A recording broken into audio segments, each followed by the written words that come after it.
Tori and Donald Davidson. We welcome you to the Indianapolis Motor Speedway Hall of Fame Museum and another edition of Indy 500, the Classics. And Donald, today we turn back the clock to 1985, and certainly there were a lot of drivers to keep your eye on, but one guy who really wanted to win his second race was Mario Andretti. Yeah, Mario, this looked like it might be the year that he would be able to win the pole again, plus the race for the second time.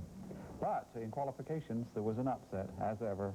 So Mario Andretti coming here certainly with guns loaded, looking for another win at the Speedway. However, before we get to the race, let's check out qualifying. We'll drop the green flag as we get set to fill the field at 33. In Gasoline Alley, the problems are solved by an exchange of ideas. The nose of the new cars have been redesigned to protect the feet of the drivers. But burning the midnight oil is something that remains the same as it did in 1946.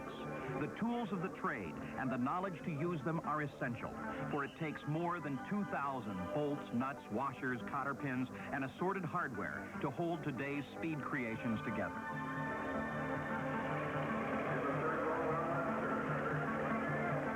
A spark plug is examined as if it were a watch part. Aerodynamic wings can be adjusted to make air currents at high speed hold the car stable. High temperature in an individual tire points to misalignment of the chassis. The stagger of the tire provides the most efficient high-speed handling, as does balancing. Automotive progress is the child of race competition. Many of the more sophisticated features of today's race cars will be on our cars tomorrow.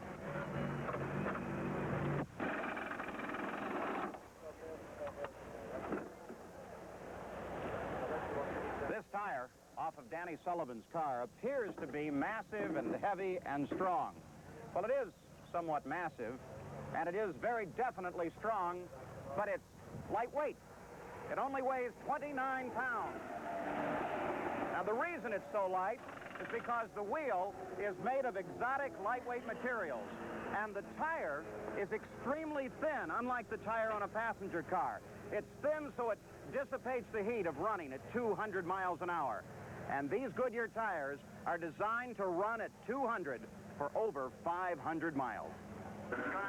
Scott Brayton of Coldwater, Michigan, sets 3 new track records on his qualifying run. His average, 212.354 miles an hour. Pancho Carter, a second-generation racer, breaks more records. He's on the pole at 212.583.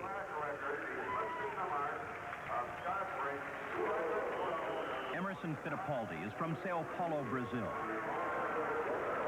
Roberto Guerrero is from Colombia.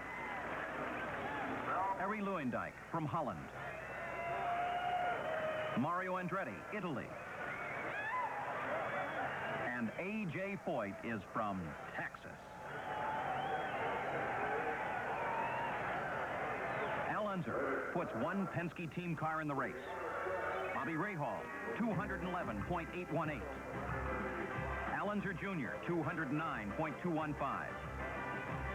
Now, Danny Sullivan takes his turn. 4 laps, an average of 210.298.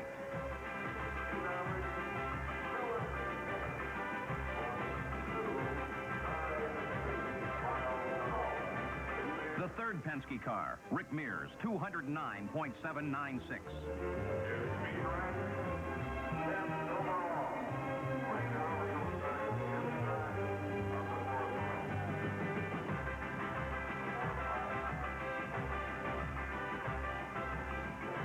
Michael Andretti, 208 plus. 3-time winner Johnny Rutherford finally makes the field, 208.254.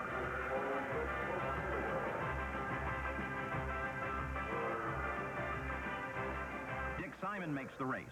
So does his rookie driver, Raul Boesel from Brazil.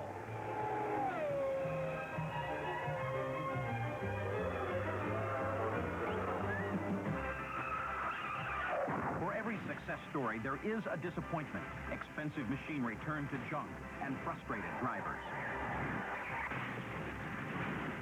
This is the way of competition, where the rewards are the richest prize in racing.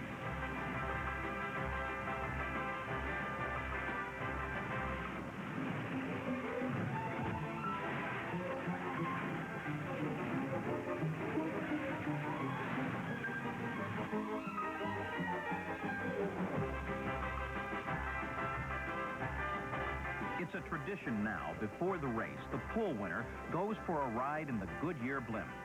Additionally, he gets to pilot the famous aerial landmark. Pancho Carter flies over his home in nearby Brownsburg, Indiana.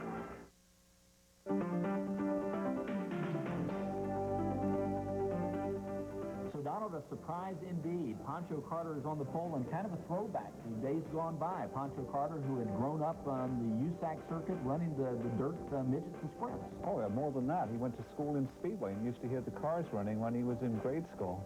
As for the rest of the front row, another surprise sitting next to Pancho on the inside of the middle row of row one. Yeah, with Scott Brayton, who almost won the pole, and they had the problem right as he was taking the checkered flag, and then Bobby Rahal on the outside of the front row. None of those drivers have been on the front row before. So Pancho Carter, Scott Brayton, and Bobby Rahal will bring the field to the green flag for the 1985 Indianapolis 500. Let's check out the race. For just a few moments, it is quiet in the main straightaway. And then there is a deluge of humanity.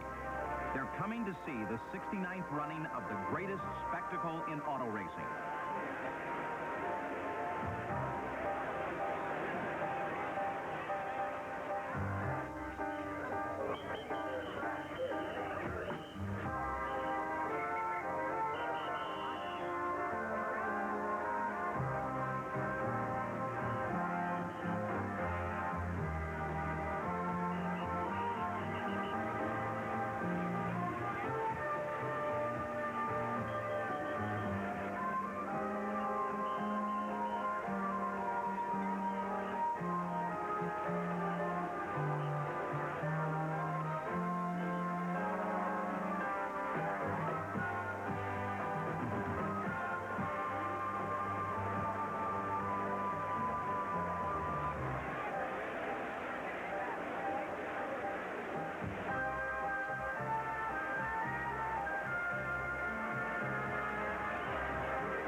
Tony Homan's grandson, drives George Robeson's 1946 winning car on a nostalgic lap around the track.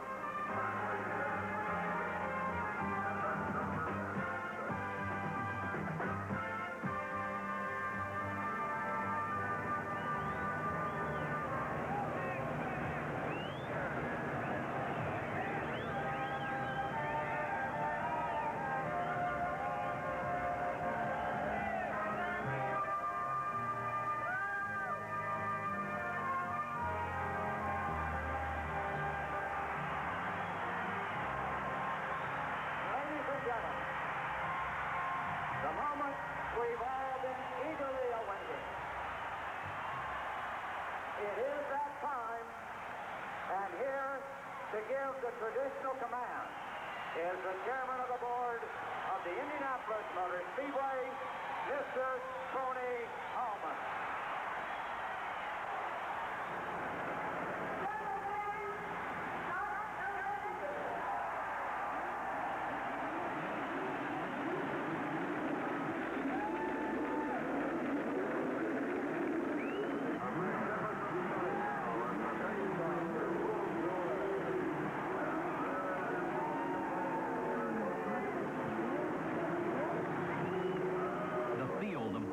Cars is led away by Jim Garner at the wheel of the Oldsmobile Calais pace car.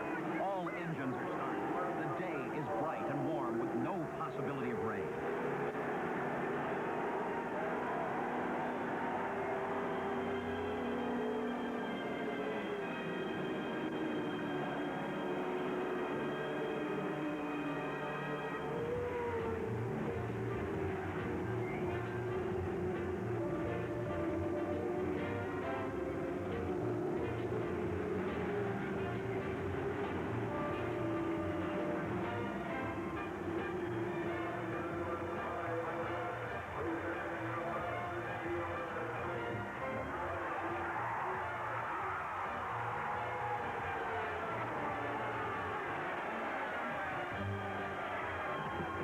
the start. Bobby Rahal crosses over from his outside front row spot and takes the lead over Pancho Carter and Scott Brayton.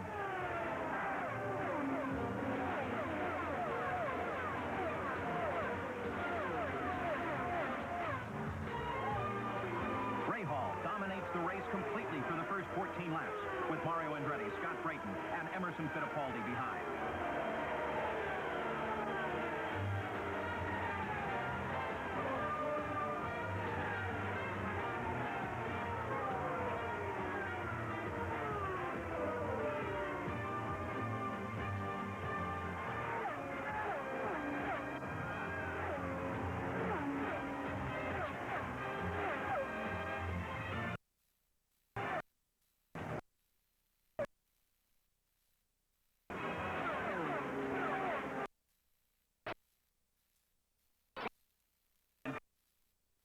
Carter.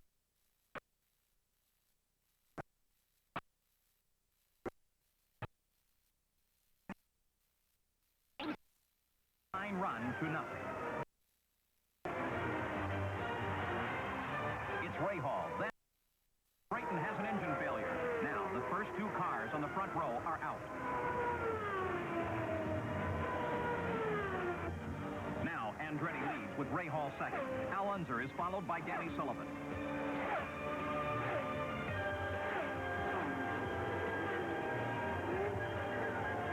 Fittipaldi makes a service stop.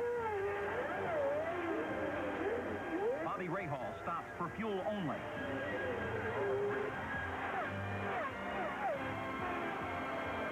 A.J. Foyt's life is complicated by a broken front wing, then a fire from a fuel leak. There's a few tense moments, but Foyt is out of his 28th consecutive 500. Mario Andretti continues to dominate the field, trading the lead back and forth with Fittipaldi.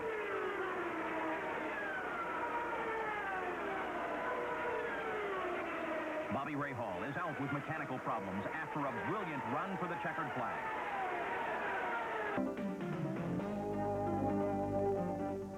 It's Andretti, Fittipaldi, Tom Sneva, and Danny Sullivan who moves up to challenge Andretti. He moves alongside in the main straightaway and makes his bid for first place going into turn one. Incredibly, he comes out of the spin and continues on, only dropping back to second in the process. You saw it once. Let's watch it again from other positions. Andretti drops down low, spins around in a cloud of smoke. He doesn't touch a thing and recovers nicely. What you've just seen was history being made.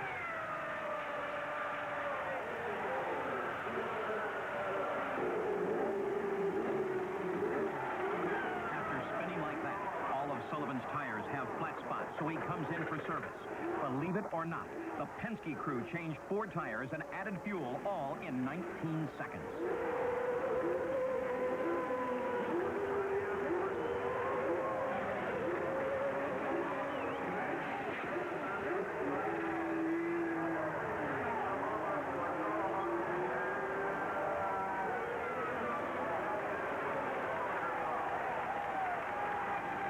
The success story for last year's celebrated winner ends with a gearbox linkage jammed. Rick Mears will wait for next year. Now, Andretti and Sullivan are at it again.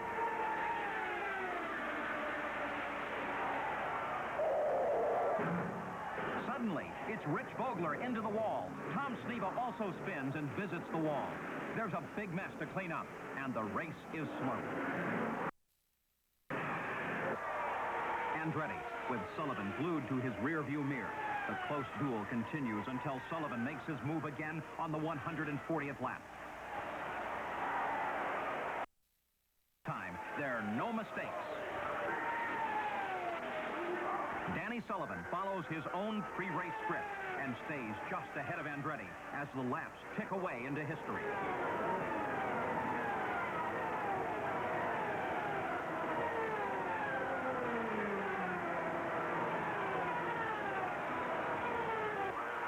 Andretti and Fittipaldi duel for third and fourth as Roberto Guerrero moves to second. John Paul Jr. crashes in turn 2. The race is slowed. Al Unser pits for fuel and...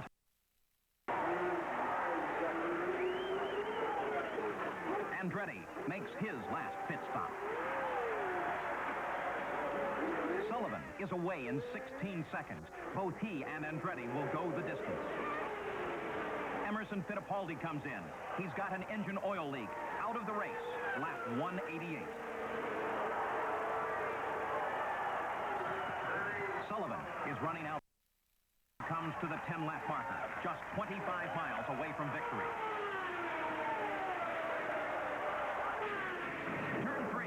Bill Whittington scrapes along the wall and stops. No injury, but the race is slowed again.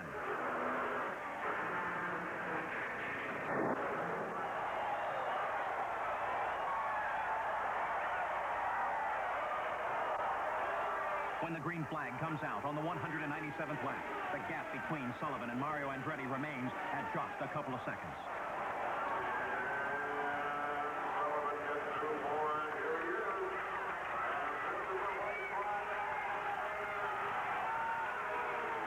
The white flag, just one lap to go.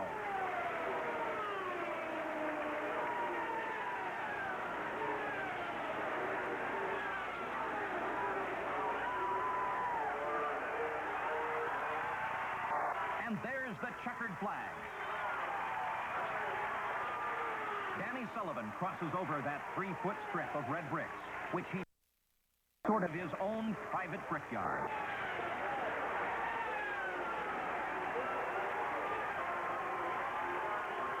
No one had to point the way. He must have been rehearsing this drive into winner's circle all month.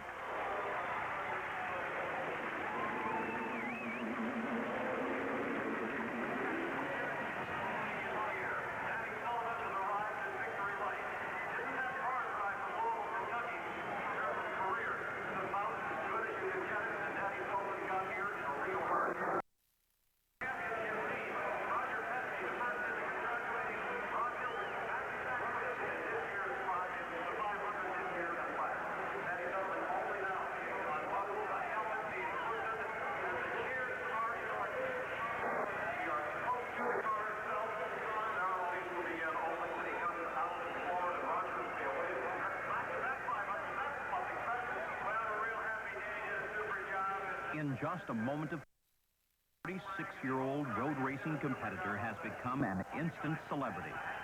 Close to 500,000 people witnessed his victory in person, and uncounted millions saw it on television. He will become the darling of the talk show hosts. Writers will pester him. Advertisers will force money into his hands. And race fans will love him. From here on out, life will be more complicated than Danny Sullivan could ever imagine. And all because he managed to keep his foot down on the throttle hard enough to stay just a couple of seconds ahead of...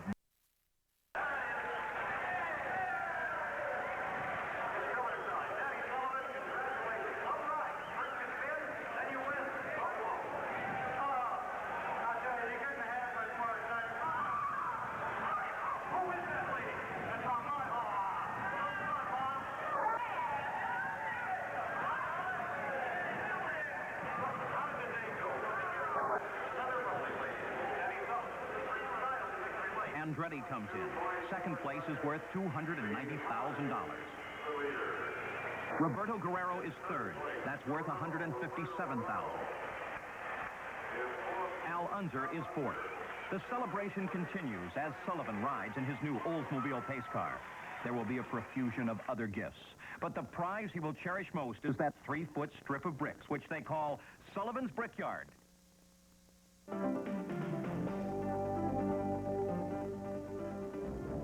Danny Sullivan parking the red and white Miller American machine in Victory Lane here at the Speedway. And Donald, I don't think in all the years of racing here at the Speedway we've ever seen a more thrilling turn of events.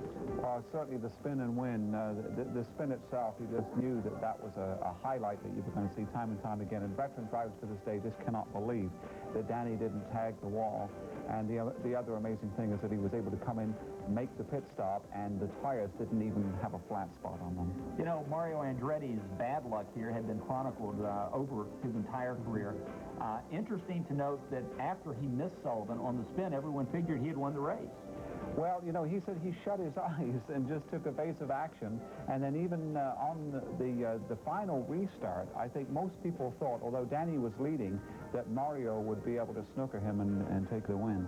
But it was not Mario, it was the young man from Louisville, Kentucky, Danny Sullivan, sitting in victory lane when it was over, and a star was born. For Donald Davidson, I'm Mike King. We hope you've enjoyed this edition of Indy 500.